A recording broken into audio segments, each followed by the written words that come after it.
मेरे प्यारे स्टूडेंट, जैसा कि मैंने आपको पिछले वीडियो के माध्यम से बता दिया था कि संगठन, जिसे हम इंग्लिश में कहते हैं ऑर्गेनाइजेशन, ये दो तरह के होते हैं। एक होता है लाभ कमाने वाला संगठन और दूसरा होता है जिस लाभ ना कमाने वाला संगठन। इसीलिए इसे हम लोग दो भागों में बांटते हैं। एक का नाम लिखते हैं हम लोग लाभकारी संगठन, मतलब कि ऐसा संगठन जिसका उद्देश्य लाभ कमाना होता है, और दूसरा होता है गैर लाभकारी संगठन, मतलब कि वैसा संगठन जिसका उद्देश्य लाभ कमाना नहीं होता है। जिसका उद्देश्य लाभ कमाना होता है उसे ही व्यापार कहते हैं। यानी व्यापार का मतलब होता है कि वे तमाम काम जिसका उद्देश्य लाभ कमाना होता है तो उसे व्यापार कहते हैं। तो इसलिए इस लाभकारी संगठन का जो दूसरा नाम है उसका नाम है व्यापारिक संगठन। यानी कि लाभकारी संगठन को हम व्यापारिक संगठन के नाम से भी जानते हैं, और गैर लाभकारी को हम लोग कहते हैं गैर व्यापारिक संगठन। मेरे प्यारे बच्चों, अब ये अच्छे तरह से आप पहले से ही जानते थे और अभी भी मैंने स्पष्ट कर दिया कि संगठन दो तरह के होते हैं। एक ऐसा संगठन जो कि लाभ कमाने के उद्देश्य से किए जाते हैं वो लाभकारी संगठन कहलाता है, और वैसा संगठन जिसका उद्देश्य लाभ कमाना नहीं होता है उसे हम लोग गैर लाभकारी संगठन कहते हैं। और लाभ कमाने के उद्देश्य से किया जाने वाला कार्य व्यापार कहलाता है, इसलिए हम लोग लाभकारी संगठन को व्यापारिक संगठन कहते हैं और गैर लाभकारी संगठन को हम लोग गैर व्यापारिक संगठन के नाम से जानते हैं। अब आपको ये बताना है कि हम लोग पढ़ रहे हैं लेखांकन, अतः यहाँ पर लेखांकन का जिक्र करेंगे। तो मेरे प्यारे बच्चों, ऐसा संगठन जिसका उद्देश्य लाभ कमाना होता है, वैसे संगठनों को चलाने के लिए तो धन की आवश्यकता होती ही है, क्योंकि कोई भी संगठन हम जब चलाएंगे तो उसके लिए धन की आवश्यकता होती है। परंतु वैसा संगठन जिसका उद्देश्य धन कमाना नहीं है, वैसे संगठनों के लिए भी धन की आवश्यकता होती है। यहाँ पर भी पैसे आते और जाते। उदाहरण के तौर पर कि मान लेते हैं कि लाभकारी संगठन में एक स्कूल है जो कि बच्चों को शिक्षा दे रही है, इस उद्देश्य से कि बच्चों से फीस लिया जाएगा, धन कमाने के उद्देश्य से स्कूल। तो अब बताइए कि ये जो स्कूल है जिसका उद्देश्य धन कमाना है और इसलिए वो बच्चों को शिक्षा का प्रसार कर रहा है और यहाँ के पढ़ने वाले बच्चों से फीस लिए जाएंगे, तो हम कह सकते हैं कि यह संगठन जो है वो कौन सा संगठन है? लाभकारी संगठन। अब यही काम गैर लाभकारी संगठन भी कर रहा है। यहाँ पर भी बच्चों को शिक्षाएं दी जा रही है, लेकिन यहाँ पर बच्चों को जो शिक्षा है वो मुफ्त में दिया जाएगा और इसके लिए उसे बच्चों से फीस नहीं लिए जाएंगे। तो यह संगठन जो है वो क्या कहलाएगा? गैर लाभकारी संगठन, क्योंकि इसका उद्देश्य जो है वो धन कमाना नहीं है। और यह जो संगठन है इसका उद्देश्य क्या है? धन कमाना, इसलिए यह लाभकारी संगठन कहलाया, और इसका उद्देश्य धन कमाना नहीं है इसलिए गैर लाभकारी संगठन कहलाया। लेकिन देखा जाए तो दोनों अलग अलग तरह के काम कर रहे हैं कि एक ही तरह के काम कर रहे हैं? तो जवाब है दोनों एक ही तरह के काम कर रहे हैं। यहाँ पर भी पढ़ने और पढ़ाने के कार्य किए जा रहे हैं और यहाँ पर भी पढ़ने और पढ़ाने के कार्य किए जा रहे हैं। लेकिन कहा जा रहा है कि जहाँ पर धन कमाने के उद्देश्य से काम कर रहे हो तो भी तुमको धन लगेगा। वो धन क्यों लगेगा? तो बच्चों को कहाँ पढ़ाओगे? खाली मैदान में बैठा कर पढ़ा दोगे? नहीं, तो उसके लिए एक आवास चाहिए, एक विद्यालय चाहिए जहाँ पर आप पढ़ाओगे। विद्यालय में पढ़ाने के बाद दूसरा चीज़ जो है वो क्या चीज़ चाहिए? स्कूल के टीचर चाहिए। अब टीचर जो है क्या वो मुफ्त में आपको पढ़ाएंगे? नहीं। उसके बाद कुछ वाइट बोर्ड चाहिए, मार्कर चाहिए ना, तो वाइट बोर्ड, मार्कर चाहिए, कॉपी और पेन चाहिए। इस तरह के बहुत सारे खर्चे हैं। अब मान लीजिए अगर ये गैर लाभकारी संगठन जहां उद्देश्य लाभ कमाना नहीं है, तो क्या फिर भी यहाँ पर बच्चों को मैदान में बैठा के पढ़ा दोगे? नहीं, तो इसके लिए भी एक आवास या विद्यालय चाहिए या नहीं चाहिए? विद्यालय चाहिए, यहाँ पर भी टीचर चाहिए, यहाँ पर भी वाइट बोर्ड और मार्कर चाहिए,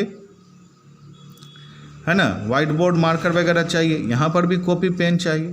अब बताइए कि यहाँ पर जो विद्यालय के लिए है तो विद्यालय कहाँ से आएगा, तो कहीं ना कहीं पर किराया लोगे, फिर वहाँ पर विद्यालय में बेंच और डेस्क लगाओगे, तो क्या ये सारी चीज़ों पे पैसे खर्चे होंगे या नहीं होंगे, या बिना पैसे के क्या ये तमाम सुविधाएं प्राप्त होगी, नहीं होगी, है ना। तो इन सभी चीज़ों को प्राप्त करने के लिए अगर हमें धन खर्च होगा तो यहाँ पर भी तो धन खर्च होगा। तो तुम ये कह सकते हो कि सर ऐसा है कि कोई भी टीचर आ जाएंगे मुफ्त में पढ़ा देंगे, चलो ठीक है, वाइट बोर्ड या मार्कर कोई डोनेट कर देगा, सर दान दे देगा, कोई पूंजीपति आकर के कॉपी पेन दान दे देगा, हाँ भैया दान दे देगा, लेकिन उसके पास आसमान से तो नहीं टपकेगा ना। कोई भी व्यक्ति दान दे देगा, कोई व्यक्ति का खाली घर है, बोलेगा ये सामाजिक काम करता है, इसका उद्देश्य धन कमाना नहीं, ये अच्छा काम कर रहा है, इसलिए समाज के कुछ लोग इसे सहयोग करेगा, अपना घर दे देगा, चलो ठीक है। कुछ टीचर आ जाएंगे कि चलो भाई हम मुफ्त में पढ़ा रहे, वो भी ठीक है, लेकिन व्हाइट और बोर्ड मार्कर कहाँ से आएगा, तो कोई व्यक्ति कहेगा ठीक है भाई कि व्हाइट बोर्ड और मार्कर हम दे देंगे, लेकिन हम कहाँ से दे देंगे, जादू करके दे देंगे, इसके लिए भी तो पैसे देंगे ना वो। यानी कि बिजनेस में कोई व्यक्ति है, मान लो कि राम, वो बोला कि भाई मैं व्हाइट बोर्ड और मार्कर दूंगा, लेकिन व्हाइट और बोर्ड और मार्कर कहाँ से दूंगा, तो ये पैसे दे गए। यानी बिजनेस में पैसा क्या हो रहा है, गैर लाभकारी संगठन में धन जो है राम के माध्यम से दान के रूप में पैसा क्या हुआ, आया। अब ये पैसे क्यों दिया गया है, तो स्वाभाविक है व्हाइट बोर्ड और मार्कर के लिए, तो फिर यहाँ से व्हाइट और मार्कर के लिए वो पैसे क्या होंगे, व्यय होंगे। यानी कि लाभकारी संगठन हो चाहे गैर लाभकारी संगठन हो, दोनों में पैसे आते हैं और पैसे जाते हैं, क्योंकि जितनी भी सुविधाएं हैं, चाहे लाभकारी संगठन हो चाहे गैर लाभकारी संगठन हो, भले इसका उद्देश्य है लाभ कमाना और इसका उद्देश्य है लाभ नहीं कमाना, लेकिन दोनों तरह के काम करने के लिए पैसे की आवश्यकता होती है, और पैसे आते हैं और पैसे जाते हैं।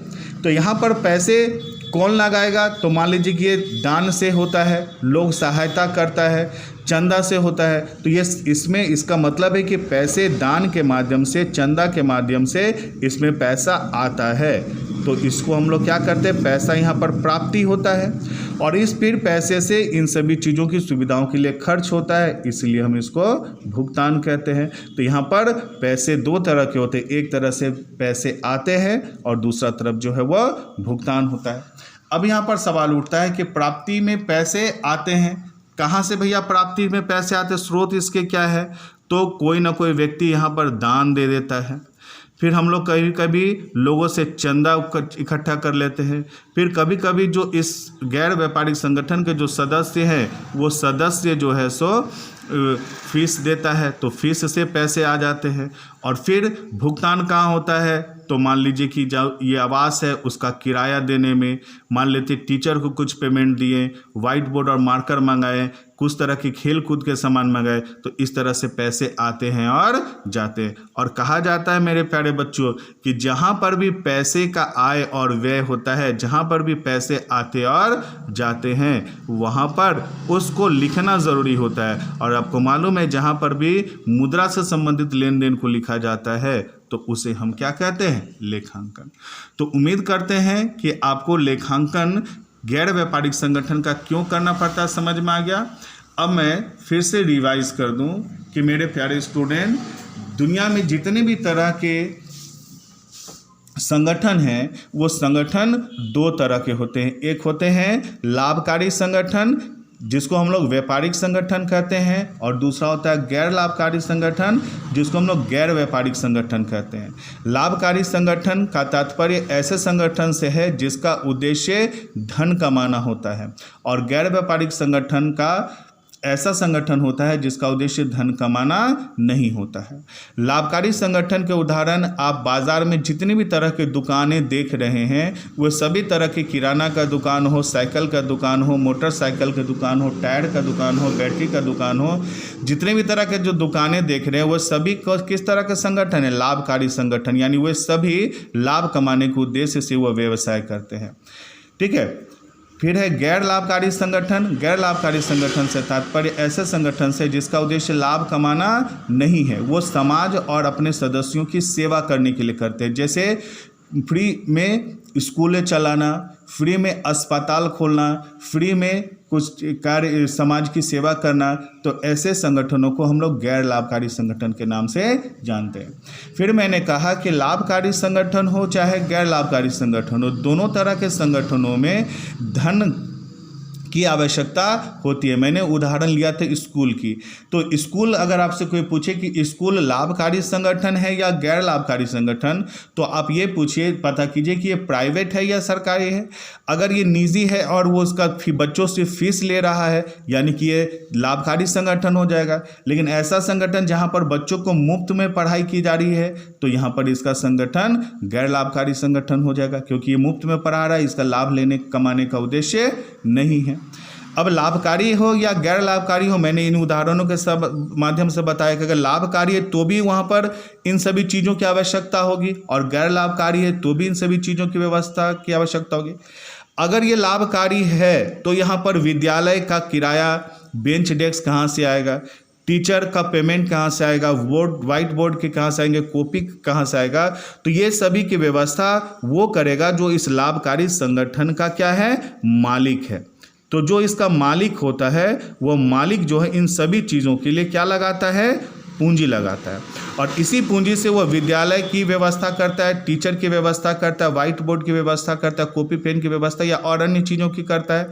और इसे जो करता है वो उसका क्या हो जाएगा, मालिक। चूंकि यह एक व्यक्ति मिलकर लगाया है और मालिक द्वारा लगाया गया धन को हम पूंजी कहते हैं, इस तरह से तो आप जानते हैं। अब ये मालिक जो पूंजी लगा रहा है, क्यों लगा रहा है, तो जानने ये के लिए कि क्योंकि उसका उद्देश्य है लाभ कमाना। तो एक निश्चित समय के बाद ये जानना चाहेगा कि नहीं कि भैया लाभ हो रहा है या नहीं, तो आप कहोगे हाँ, ये जरूर जानना चाहेगा कि लाभ हो रहा है या नहीं। तो इसे भी क्या करना होगा कि जितने भी पैसे पूंजी लगाए हैं उसे एक तरफ लिखाएगा, और फिर दूसरा तरफ जितना खर्च किया है वो लगाएगा, और इस लेन देन को वो क्या करेगा, लिखेगा। और अभी मैंने तुरंत कहा कि जब लेन और देन को लिखिएगा तो लेन और देन को लिखना ही क्या कहलाता है, लेखांकन। अर्थात गैर लाभकारी संगठन हो चाहे लाभकारी संगठन हो, दोनों तरह के संगठनों में लेखांकन की आवश्यकता होती है।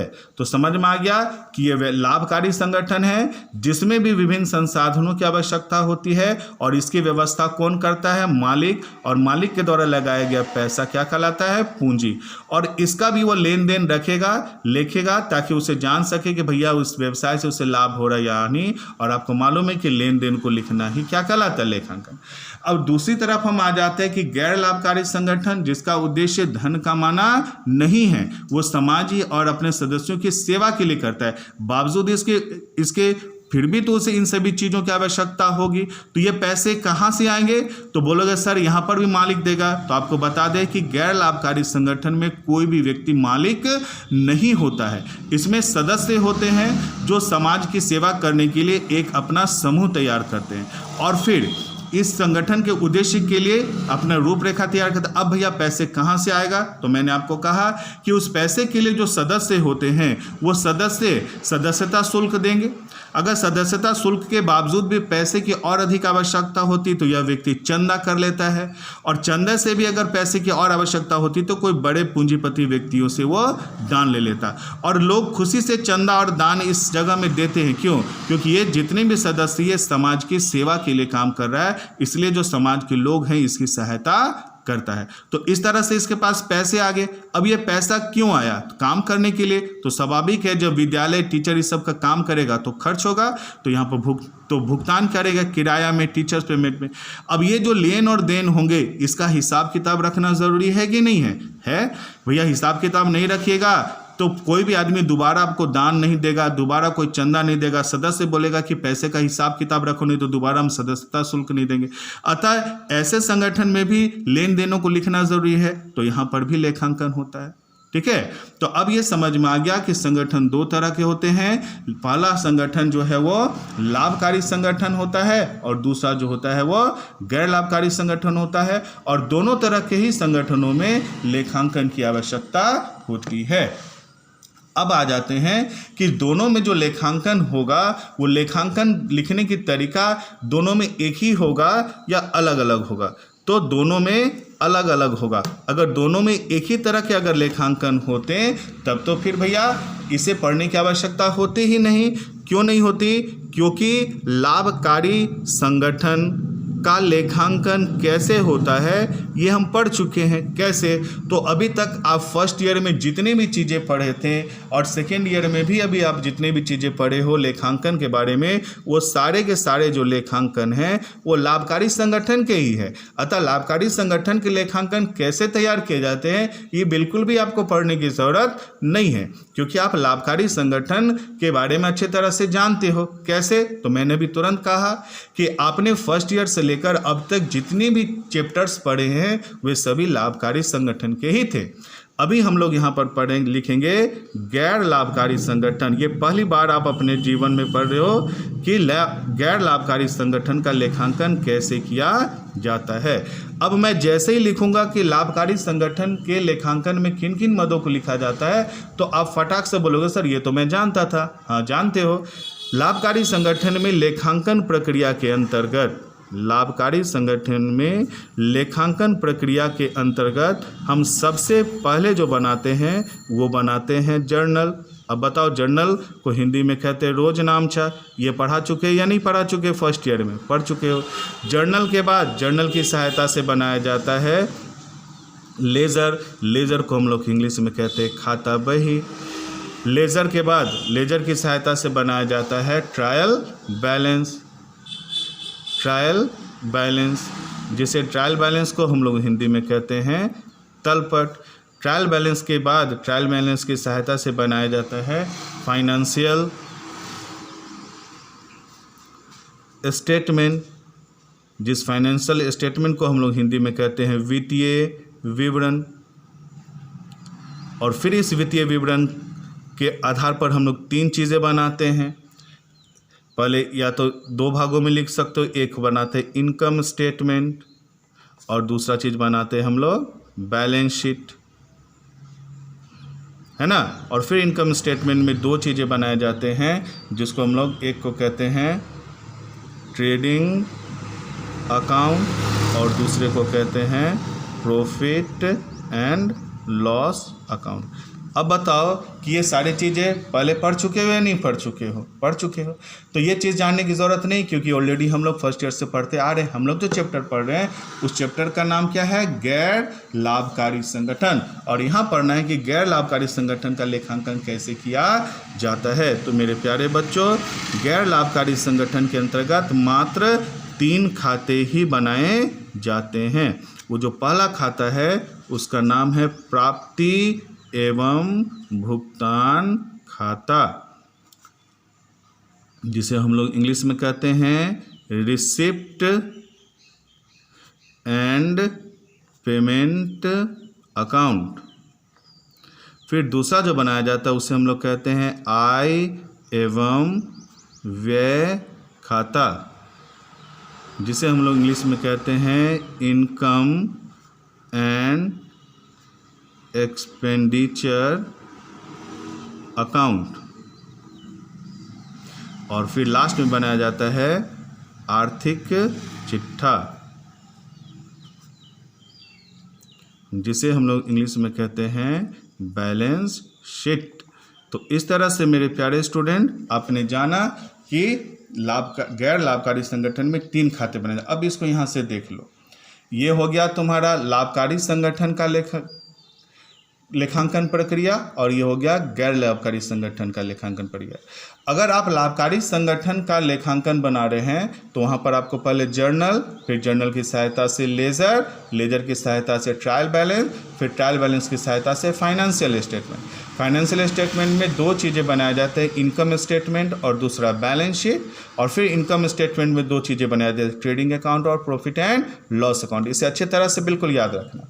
और जब आप गैर लाभकारी संगठन का लेखांकन बनाइएगा तो आपको ये सारी चीज़ें बनाने की ज़रूरत नहीं है, क्योंकि ये सभी चीज़ें लाभकारी संगठन में बनाए जाते हैं। गैर लाभकारी संगठन का जब लेखांकन बनाएंगे तो हम पहले बनाएंगे प्राप्ति एवं भुगतान खाता, रिसिप्ट एंड पेमेंट अकाउंट, फिर बताएंगे इनकम एंड एक्सपेंडिचर अकाउंट और फिर अंत में बनाएंगे बैलेंस शीट। अब यहाँ पर मेरे प्यारे बच्चों वीडियो चूँकि बहुत लंबा बन गया है, इससे और आगे नहीं बढ़ा सकते हैं, नहीं तो फिर ये यूट्यूब में अपलोड नहीं हो पाएगा। तो आज के लिए इतना ही, और कल के क्लास में फिर हम लोग यहाँ से पढ़ना स्टार्ट करेंगे कि प्राप्ति एवं भुगतान खाता क्या है और ये कैसे बनाया जाता है। फिर दूसरे वीडियो में पढ़ेंगे आय एवं व्यय खाता क्या है, इसकी विशेषता क्या है और ये कैसे बनाया जाता है, और फिर आर्थिक चिट्ठा क्या है और इसकी विशेषता क्या है और ये कैसे बनाया जाता है। जैसे ये तीनों अकाउंट आप बनाने सीख जाएंगे तो ये चैप्टर आपका समाप्त हो जाएगा, ठीक है ना। लेकिन ये इतना आसान नहीं, चूँकि मैंने पहले ही कहा था कि बहुत ही लंबा चैप्टर है। तो फिर आगे देखेंगे। आज के लिए इतना ही, धन्यवाद।